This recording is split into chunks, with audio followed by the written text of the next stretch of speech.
नीतीश ने ठुकराया पीएम मोदी का बुलावा, नहीं गए बंगाल। क्या वजह है? अब पश्चिम बंगाल में हर मुख्यमंत्री एनडीए के गए, चंद्रबाबू नायडू भी गए। अब चंद्रबाबू नायडू ही बचे हैं और तो कोई एनडीए का है ही नहीं मुख्यमंत्री। एनडीए का एक ही मुख्यमंत्री है, चंद्रबाबू नायडू, और कोई नहीं। पूरा एनडीए खत्म, सब भाजपा है।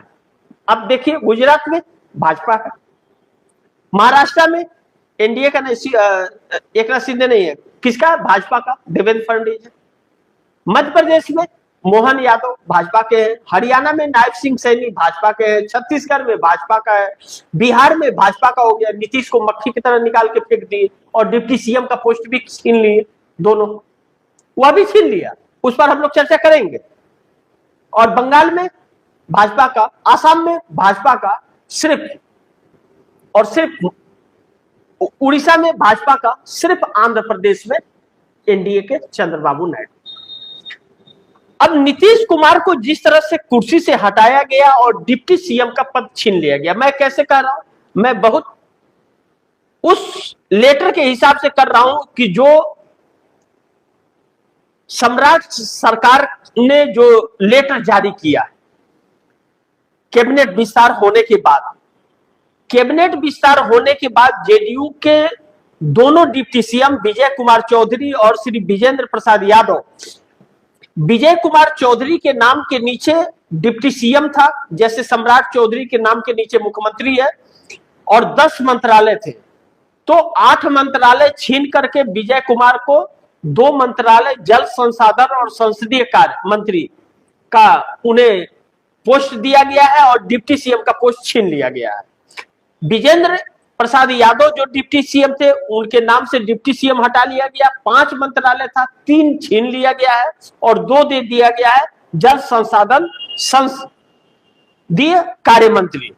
अब यह चीज किया गया है, यह जब किया गया है तो इनके लिए अब दिक्कतें होगी कि दोनों डिप्टी सीएम का कर दिया गया। लेकिन निशांत को स्वास्थ्य मंत्रालय दिया गया है, एक ही मंत्रालय, 3 मंत्रालय की बात कही जा रही थी कि 3 मंत्रालय दिया गया, लेकिन एक ही मंत्रालय उनको लागू किया गया, 2 नहीं दिया गया। तो अब यह जो मंत्रालय भी छीन लिया गया है, तो इससे यह पता चलता है कि जेडीयू के अंदर इसी को लेकर के बगावत हो गई कि यह क्या आपने किया, भारतीय जनता पार्टी का सीएम बना दिया आपने और आपकी 4 सूत्रीय मांगे भी नहीं मिली, आपको गृह मंत्रालय भी नहीं मिला और आपको स्पीकर का भी कुर्सी नहीं मिला, डिप्टी सीएम भी आपको नहीं मिला, तो आप कर क्या रहे हो? इस बात को लेकर के तकरीबन कहा जा रहा है कि 70 विधायक बागी हो गए, जो पहले बागी हुए थे, अब संकट में आ गए नीतीश कुमार।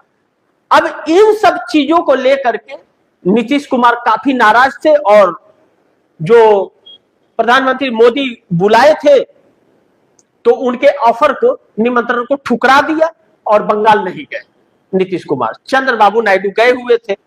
चंद्रबाबू नायडू के चेहरे पर सिकन और खौफ और डर दिख रहा था और तनाव दिख रहा था। क्यों दिख रहा था? कि जैसे ममता बनर्जी को हराया गया है चुनाव आयोग की मदद से और अपना सीएम बना ली भारतीय जनता पार्टी एसआईआर करा के, और नीतीश कुमार को भी एसआईआर के तहत ही निपटाया गया और डिप्टी सीएम का पद भी छीन लिया। बेटे के 3 मंत्रालय दिया था और 2 मंत्रालय भी छीन लिया, एक ही मंत्रालय। न इधर के रहे न उधर के, न सीएम मिला न डिप्टी सीएम मिला, सब कुछ चला गया हाथ से, पूरी तरह से कब्जा कर ली। तो ऐसे ही चंद्रबाबू नायडू के आंध्र प्रदेश में भी एसआईआर चालू हो गया कल से। जब चालू हो गया तो चंद्रबाबू नायडू को भी ऐसे ही कहीं भारतीय जनता पार्टी निपटा देगी क्या? क्योंकि केंद्र में उनको भी एक उद्यान मंत्रालय मिला है, राम मोहन रेड्डी उनके भतीजे हैं, वही हैं, तो उनको भी वहां पे कुछ नहीं मिला। तो ऐसा तो नहीं कि चंद्रबाबू नायडू के जरिए ही आंध्र प्रदेश में सिक्का भी जमाए और उनकी सत्ता भी छीन ले, जैसे नवीन पटनायक का उड़ीसा में छीना।